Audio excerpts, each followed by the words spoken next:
Welcome back to my YouTube channel Karun sir classes. अभी आज बहुत बड़ा मूवमेंट वाला दिन है। आज बहुत बड़ा दिन है एक्चुअली। अब 12th क्लास के एग्जाम्स खत्म हो चुके हैं और बड़े सारे बच्चों के दिमाग में डाउट होता है कि अब 12th के बाद हम करें क्या। तो बड़े सारे बच्चे इस दुविधा में हैं और बड़े सारे बच्चों को अवेयरनेस भी नहीं है कि भाई हमने कॉमर्स तो ले लिया बट कॉमर्स में हम कर क्या सकते हैं। तो कर तो वैसे बहुत कुछ सकते हैं, बड़े सारा स्कोप है कॉमर्स स्ट्रीम में। आप बैंकिंग में जा सकते हैं। आप 12th के बाद आप अगर बीकॉम ज्वाइन करते हैं तो बीकॉम एक जनरल डिग्री है, बीकॉम ऑनर्स एक प्रोफेशनल डिग्री है। आप वो ज्वाइन करके आप बैंकिंग की तैयारी कर सकते हैं।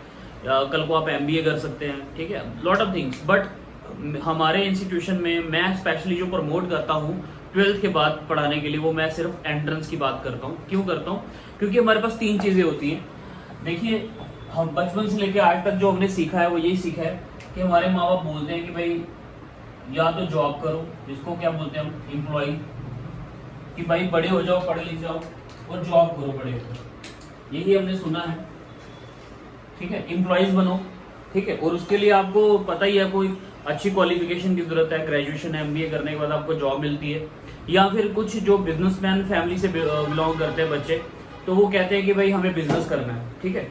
बट आपको सबको पता है कि जॉब से कभी भी आप लाइफ में अपना नाम नहीं कमा सकते। अगर आपको मतलब नेम कमाना है तो आप जॉब से ना नेम एंड फेम दोनों ही नहीं मिलेगा। जॉब एक ड्रग की तरह है जो एक बार हम कंज्यूम कर लेते हैं, बस जब नशे होता है बस खत्म, तब तक वो जॉब चलती है, दैट्स इट। अगर आप अपने ख्वाबों को पूरा करने की बात कर रहे हो तो जॉब से पूरा नहीं हो सकता। बात करते हैं अगर बिजनेस की, तो बिजनेस में हाँ आपकी जिंदगी की ग्रोथ सबसे ज्यादा है। बिजनेस करने के लिए सबसे बड़ी बात है आपको रिस्क कैपिटल देनी पड़ेगी, आपको टाइम देना पड़ेगा, बड़े सारे एफर्ट्स हैं। बिजनेस की प्रोबेबिलिटी चले या ना चले वो भी रहती है, रिस्क फैक्टर रहता है। तो अल्टीमेटली मैं अपने अकॉर्डिंगली सब बच्चों को एक ही सजेशन देता हूं कि आपको किस में आना चाहिए, प्रोफेशन में आना चाहिए। प्रोफेशन में आने से क्या होगा, प्रोफेशनल बनने के लिए पहले तो मैं बता दूं आपको हाई नॉलेज, हाई क्वालिफिकेशन की जरूरत है और उसके लिए आपको एक स्पेशल डिग्री करनी पड़ती है। क्योंकि प्रोफेशनल किसी कंपनी का एम्प्लॉय बाद में बनता है, पहले वो अपने लिए ही स्टैंड लेता है, पहले अपने लिए वो काबिल बनता है। प्रोफेशन एक ऐसा करियर है कि अगर आप profession as a career choose करते हैं तो जितनी ज्यादा आपकी एज होती जाएगी उतना ज्यादा आपका एक्सपीरियंस बढ़ेगा और उतना ज्यादा आपका मार्केट में नाम होगा और उतना ज्यादा आपको पैसा कमाने का मौका मिलेगा। Just like doctor, just like कोई एडवोकेट सीनियर हो जाए तो कल को उसका नाम भी उतना ज्यादा होता है। तो वैसे ही हमारी कॉमर्स की सबसे बड़ी फील्ड है जो जिसको मैं बड़ी रिस्पेक्टेड तरीके से मानता हूं और मैं भी सीए इंटर्न होने के नाते आप सबको बच्चों को यही राय देना चाहता हूं पर्सनल लेवल पे कि सब बच्चों को सीए करनी चाहिए, that is chartered accountant. Chartered accountant को अपना करियर बनाइए। सबसे बड़ी फील्ड आज की जो है वो आपको मैं बता दूं, आजकल मतलब बिजनेस करने का भी ट्रेंड है बट जॉब करने का ट्रेंड नहीं है। आजकल अगर आप जॉब के लिए सर्च कर रहे हैं तो मैं आज बता दूं जो आज का प्रेजेंट टाइम चल रहा है जॉब रही नहीं। गवर्नमेंट सेक्टर में अगर फाइंड आउट कर रहे हैं तो 1992 के बाद वैसे भी हमारा पब्लिक सेक्टर जो है कम हो चुका है, 5% रह चुका है। तो जॉब के लिए जाओ ही मत, जॉब सर्च ही मत करो, अपने प्रोफेशन के ऊपर ध्यान दो। प्रोफेशनल बनने के लिए कॉमर्स में आपको सीए करनी पड़ेगी। पूरी ब्रीफ वीडियो बताऊंगा मैं आपको कैसे क्या करना है, कितनी फीस लगेगी, कौन पढ़ाता है, कहाँ पे पढ़ना है, कैसे कैसे आप इसको क्वालिफाई कर पाते हो, कितने साल की ट्रेनिंग रहने वाली है, कौन सी बुक्स को आपने पढ़ना है, कौन से नोट्स आपको कहाँ से मिलेंगे, इसके ऊपर मैं ब्रीफ इंट्रोडक्शन आपको दूंगा। बने रहो इस वीडियो के साथ और वीडियो अच्छी लगे तो लाइक शेयर सब्सक्राइब और शेयर करना अपने दोस्तों को, फ्रेंड्स को, और अवेयरनेस देनी है सबको जो आपके दोस्त हैं। देखो अगर किसी के लिए अच्छा सोचोगे तो डेफिनेटली अपने लिए भी, खुद के लिए भी अच्छा होगा और एक पॉजिटिव एटीट्यूड आपके साथ रहेगा। हमारे पास भी बहुत बड़े सारे बच्चे जो पढ़ रहे हैं और उन सबको भी मेरी रिक्वेस्ट है कि जो पढ़ रहे हैं ऑलरेडी करंट स्टूडेंट्स हैं वो भी एक दूसरे को मोटिवेट करें ताकि वो इस फील्ड को ज्यादा से ज्यादा ज्वाइन करें। क्यों इस फील्ड को क्यों ज्वाइन करना जरूरी है? क्योंकि बेटा आज की डेट में कॉमर्स को लेकर लोगों के ना बड़े सारे मिथ है कि भाई ठीक है कम नंबर आएंगे तो हम क्या ले लेंगे, कॉमर्स एंड आर्ट्स ह्यूमैनिटीज ले लेंगे। बट सब लोग ना इसको अंडर एस्टिमेट करते हैं। अकाउंटेंट और एडवोकेट याद रखना, जितने भी प्रोफेशनल लोग हैं जो अकाउंटेंट, बैंकर जितने भी हैं, एडवोकेट्स हैं, आईएएस ऑफिसर हैं, ये सारे के सारे कॉमर्स एंड ह्यूमैनिटीज से ही बनते हैं। तो कभी भी किसी फील्ड को अंडर एस्टिमेट मत करो कि भाई अगर हमारे मार्क्स कम आए तो हमने कॉमर्स ले लिया। आप कॉमर्स लेकर भी अपने करियर को अचीव कर सकते हो। तो हम स्टार्ट करने वाले चार्टर्ड अकाउंटेंट। चार्टर्ड अकाउंटेंट क्या होता है और ये इसकी पढ़ाई कैसे की जाएगी और हमें कितना वक्त लगेगा, इसके बारे में हम थोड़ी डिटेल जानकारी लेंगे। देखिए, चार्टर्ड अकाउंटेंट को मैं थोड़ा सा सिंपल कर दूं तो इसको हम सीए बोलते हैं, ठीक है। टोटल जो सीए की पढ़ाई है ये डिपेंड करती है आपकी आर्टिकलशिप पे, आपकी फाइनल एग्जाम पे। मैक्सिमम टू मैक्सिमम अगर आप इसको करना चाहो तो 4-4.5 साल में आपकी सीए कंप्लीट हो सकती है। करने का तरीका क्या है? सबसे पहला जो तरीका है, आपको 2 तरीके से आप इसमें एंट्री ले सकते हैं, ठीक है। सीए करने के लिए आपके पास 2 तरीके हैं। आपके पास एक तो डायरेक्ट एंट्री है और दूसरी है फाउंडेशन। डायरेक्ट एंट्री का मतलब ये हो गया कि आपके ग्रेजुएशन में 50% से कॉमर्स स्ट्रीम, जिन्होंने कॉमर्स में ग्रेजुएशन कर ली है, जैसे फॉर एग्जाम्पल कुछ लोग ग्रेजुएशन के बाद सीए करना चाहते हैं, तो ग्रेजुएशन में उनके 50% मार्क्स होने चाहिए कॉमर्स स्ट्रीम में और एग्रीगेट होना चाहिए, और वो डायरेक्ट एंट्री से सीधे विदाउट एंट्रेंस दिए हुए आईपीसीसी में एडमिशन ले सकते हैं। आईपीसीसी क्या होता है कि एंट्रेंस के बिना ही आप मेन कोर्स में सीए के आप एंट्री ले सकते हैं। उसके बाद आता है जो मैं फिलहाल सबके लिए फोकस करना चाहता हूँ, सबको बताना चाहता हूँ कि जो मेन चीज है वो फाउंडेशन। फाउंडेशन देने के बड़े सारे फायदे भी हैं, और हाँ, 12th के बाद अगर फाउंडेशन दे रहे हो तो बड़ा फायदा है। अगर आप ग्रेजुएशन के बाद फाउंडेशन मोड से जाना चाहते हैं तो थोड़ा लंबा हो जाएगा, 1 साल आपका वेस्ट हो जाएगा। लेकिन मैं चाहूंगा कि जो बच्चे ग्रेजुएशन के बाद करना चाहते हैं वो डायरेक्ट एंट्री फॉलो करें, बट उनके लिए मार्क्स अच्छे होने चाहिए ग्रेजुएशन में या पोस्ट ग्रेजुएशन में। और अगर फाउंडेशन देनी है तो फाउंडेशन में 12वीं में आपके 50 से 55% मार्क्स चाहिए, उससे आप फाउंडेशन एंट्रेंस में एलिजिबिलिटी ले सकते हैं। तो पहला था डायरेक्ट, दूसरा था फाउंडेशन लेवल। यहां तक समझ आ गया सबको? ठीक है। लोग ग्रेजुएशन के बाद भी सीए कर सकते हैं, उनके लिए डायरेक्ट एंट्री है, बट मैंने क्या शर्त रख दी उनके लिए कि कितने % मार्क्स मिनिमम चाहिए उनको? शाबाश, 50% मार्क्स चाहिए। क्लियर? उसके बाद बात करते हैं हम कि क्या इसकी फीस, कौन पढ़ाता है, सीए करवाता कौन है? सीए करवाने का जो इंस्टीट्यूट है उसको बोलते हैं ICAI, institute of chartered accountant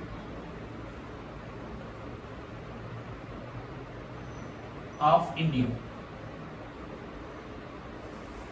ये एक स्पेसिफिक बॉडी है जो इंडिया में सीए कंडक्ट करवाती है, एग्जाम कंडक्ट कराती है, और at the end of articleship complete होने के बाद आपको लाइसेंस प्रोवाइड करती है ताकि आप पब्लिक ऑडिट में काम कर सकें।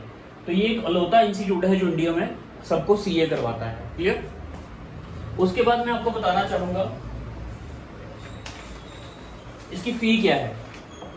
तो फीस के लिए आते हैं, जो फाउंडेशन की रजिस्ट्रेशन फीस है वो मैं बता दूं आपको, वो है 9,000 रुपीज। रजिस्ट्रेशन फीस अगर फाउंडेशन की कितनी है? 9,000।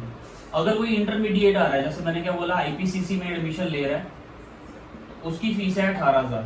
मैं कुछ और भी बताने वाला हूँ, वीडियो को स्किप मत कीजिए।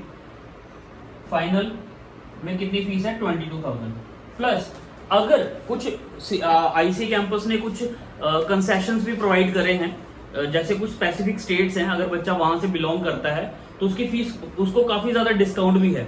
जैसे for example Jammu Kashmir, Ladakh and 8 north east states हैं, जैसे अरुणाचल प्रदेश, असम, मणिपुर, मेघालय, मिजोरम, नागालैंड, सिक्किम, त्रिपुरा, इन लोगों को 75% कंसेशन है फीस में। अगर ये लोग मतलब रजिस्ट्रेशन कराना चाहते हैं तो इनको कंसेशन जो मिलेगा 6750 कंसेशन है। इन लोग जिन स्टेट्स का भी मैंने जिक्र किया, और इनको जो पे करनी है फीस वो कितनी करनी है? 2250, 4500, 5500। तो ये आपको फीस पे करनी है उन बच्चों को जिनका मैंने स्टेट्स का नाम लिया है। तो देखो 75% का कंसेशन दिया है आईसीए कैंपस ने स्पेशल स्टेट्स को, जिसमें मैंने आपको बता दिया, दोबारा रिपीट कर देता हूँ, जम्मू एंड कश्मीर, लद्दाख, अरुणाचल प्रदेश, मणिपुर, मेघालय, मिजोरम, नागालैंड, सिक्किम, त्रिपुरा एक्सेट्रा। और एक चीज, जो लोग फिजिकली हैंडीकैप हैं, जिन लोगों को मतलब 40% से ज्यादा वो मतलब हैंडीकैप हैं, वो अपना मेडिकल लगाकर उनकी पूरी की पूरी फीस माफ है। कोई भी फीस आईसीए कैंपस नहीं लेगा। अगर जो कोई फिजिकली चैलेंज पर्सन है तो उसको कोई फीस पे करने की जरूरत नहीं है। तो फिलहाल मैं इस साल आपको फाउंडेशन की तैयारी करवा रहा हूँ। वैसे मैं आईपीसीसी भी पढ़ाता हूँ, कोई दिक्कत नहीं है, तो जो फाउंडेशन की तैयारी कर रहे हैं वो बच्चे मेरे चैनल को सब्सक्राइब कर लें, जुड़ जाए मेरे साथ। और आने वाली वीडियोस में उनको काफी ज्यादा डीप नॉलेज देने वाला हूं मैं कि कैसे एग्जाम को क्लियर करना है, कैसे ट्रिक्स मतलब कैसे यूज कर सकते हो आप। वैसे तो मेहनत ही है, सीए में पढ़ना है तो आपको दोस्ती जारी, फ्रेंड सर्कल, बॉयफ्रेंड गर्लफ्रेंड जो भी है, मोबाइल फोन को इग्नोर करना पड़ेगा। या सीए कर लो या ये सब कुछ कर लो, इन चीजों को इग्नोर करके आप अपने करियर में आगे जा सकते हो। उसके बाद मैं करता हूं, अगर कोई बच्चा एंट्रेंस देना चाहता है तो एंट्रेंस देने की डेट्स क्या क्या है। ये आ गया फीस स्ट्रक्चर, ये फीस स्ट्रक्चर आ गया आपके सामने। अब मैं डेट्स बताने वाला हूं कि साल में आप आईसीए कैंपस आपको 2 बार मौका देता है एग्जाम देने का। फाउंडेशन वाले बच्चे जून और दिसंबर में पेपर दे सकते हैं, और आईपीसीसी वाले बच्चे जो हैं, जो इंटरमीडिएट एग्जाम देने वाले बच्चे हैं, वो मई में और नवंबर में पेपर दे सकते हैं। वैसे भी इलेक्शन चल रहा है तो आईसीए कैंपस ने एक नया रूल निकाला कि साल में 3 बार पेपर भी होंगे, बट अभी उसके ऊपर चर्चा चल रही है, देखते हैं क्या उसका आता है, रिजल्ट आता है कि क्या होगा। तो मैंने आपको बता दिया जो फाउंडेशन के बच्चे हैं वो जून और दिसंबर में पेपर दे सकते हैं, और आईपीसीसी वाले बच्चे मई और नवंबर में दे सकते हैं। यहाँ तो कोई डाउट किसी को? क्लियर है सब कुछ? हाँ जी बेटा, क्लियर है सब कुछ? ठीक है।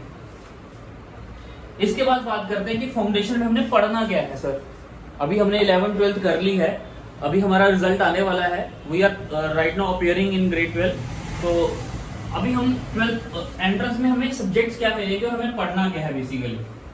तो मैं इसका डिटेल सिलेबस आपको डिस्कस कर देता हूँ। बेसिकली जो फाउंडेशन में आपके टोटल 4 पेपर होंगे, फाउंडेशन में आपके टोटल 4 पेपर है। पहले पेपर का नाम है अकाउंटिंग,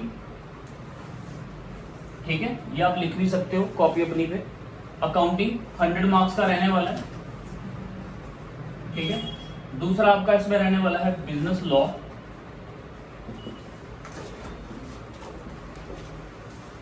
बिजनेस लॉ। तीसरा इसमें रहने वाला है आपका क्वांटिटेटिव एप्टीट्यूड, जिसको मैथमेटिक्स बोलते हैं हम, ब्रैकेट में लिख देता हूं मैं मैथ्स, ये भी 100 मार्क्स का रहने वाला है। नेक्स्ट रहने वाला है इसमें आपका business economics, business economics. Total आपको देखने में ये 4 एग्जाम लग रहे हैं, 4 पेपर देने आपने, ठीक है। बट थोड़ा सा इसमें थोड़ा सा उन्होंने ब्रीफ कर दिया है। अकाउंटिंग, इसको थोड़ा सा फर्दर ऑन हम पढ़ेंगे क्या है क्या नहीं। अकाउंटिंग को भी 2 मॉड्यूल में डाल दिया गया है, 2 मॉड्यूल्स हैं। इसमें आपका जो सिलेबस रहने वाला मैं बता दूं, 11th एंड 12th और फर्स्ट ईयर के कोई कुछ गिने चुने टॉपिक रहने वाले हैं, जो बीकॉम में बच्चे पढ़ते हैं, बीबीए में पढ़ते हैं, उसके गिने चुने टॉपिक रहेंगे अकाउंटिंग में। बिजनेस लॉ में टोटली लॉ रहेगा। लॉ मतलब जैसे Indian contract act, sale of goods and services, negotiable instrument act, तो ये थोड़ा सा सिलेबस मैं आपको डिफाइन कर रहा हूँ। हाँ, बिजनेस लॉ में एक आपका एडिशनल एक सब्जेक्ट जुड़ गया है जिसका कहते हैं हम I think personality development type कुछ होगा, इंग्लिश का ही एग्जाम लाइक समझ लो, जिसमें आपको जैसे ऐसे राइटिंग, रिपोर्ट राइटिंग, इंग्लिश का पेपर होता है। कम्युनिकेशन कह लो कि कम्युनिकेशन का एग्जाम रहने वाला आपका किसमें, बिजनेस लॉ में। क्वांटिटेटिव एप्टीट्यूड की बात करें तो इसमें टोटली मैथ रहने वाला है। मैथ कौन सा रहेगा, 9th 10th up to grade 12, 9वीं से लेके 12वीं तक का मैथ्स रहने वाला है इसमें कंप्लीट। बिजनेस इकोनॉमिक्स के साथ आपका एक सब्जेक्ट और जुड़ जाएगा, मैं उसकी बुक भी आपको दिखा देता हूँ। बिजनेस इकोनॉमिक्स के साथ आपका रहने वाला है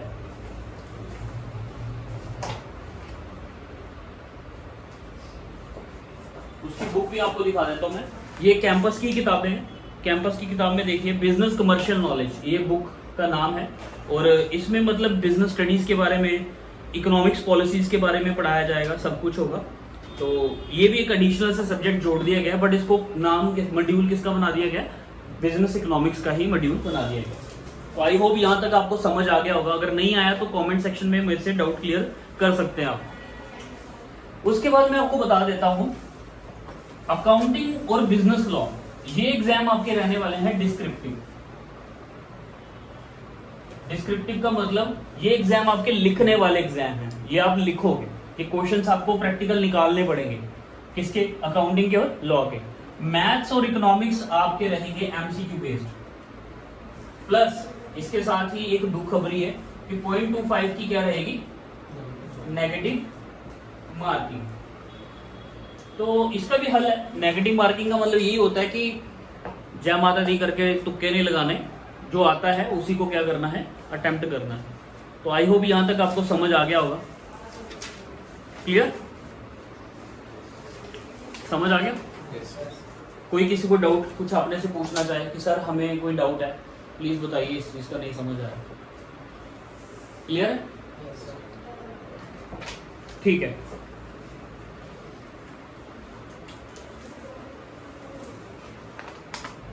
साल में 2 बार पेपर होते हैं, पता चल गया आपको, जून और दिसंबर में रहेंगे। रजिस्ट्रेशन हम जो बच्चे तो मतलब ऐसे जो जून की अटेम्प्ट देने वाले थे उनका फॉर्म तो पहले से ही भर लिया गया होगा, लास्ट ईयर वाले बच्चों ने भरा होगा जिनकी अटेम्प्ट। लेकिन जो जैसे इस साल 12th के बच्चों का पेपर हुआ, अभी मार्च में खत्म हुआ एग्जाम, तो उनका रिजल्ट आएगा मई में, तो वो फॉर्म भरने की डेट उनकी शायद जून में खुल जाती है ताकि वो दिसंबर अटेम्प्ट को दे पाए। तो मैक्सिमम हमारे पास 6 से 7 महीने होते हैं तैयारी करने के लिए। तैयारी करने का मतलब तरीका यही है कि कंसिस्टेंट होकर पढ़ना है। तभी तो आईसीए कैंपस ने क्लियरली बोल दिया कि 50% मार्क्स वाला बच्चा भी सीए कर सकता है। तो अपने दिमाग से डाउट निकाल दो कि भाई जो 90% मार्क्स लाएगा वही सीए कर सकता है। सीए करने के लिए you have to be consistent on your studies. अगर आप कंसिस्टेंट नहीं पढ़ोगे अपनी पढ़ाई में तो आप सीए नहीं कर पाओगे। क्लियर है सबको? तो आपको क्लियरली अपनी पढ़ाई में कंसिस्टेंट रहना होगा। अगर आप कंसिस्टेंट रहते हो तो आपको कोई भी जरूरत नहीं है कोई एक्स्ट्रा कोचिंग करने की या फालतू चीजें। हाँ, एक चीज मैं आपको बता दूं, ये 4 सब्जेक्ट्स हैं, ठीक है, जिनकी कॉमर्स बैकग्राउंड नहीं है, कोचिंग उनके लिए भी जरूरी है।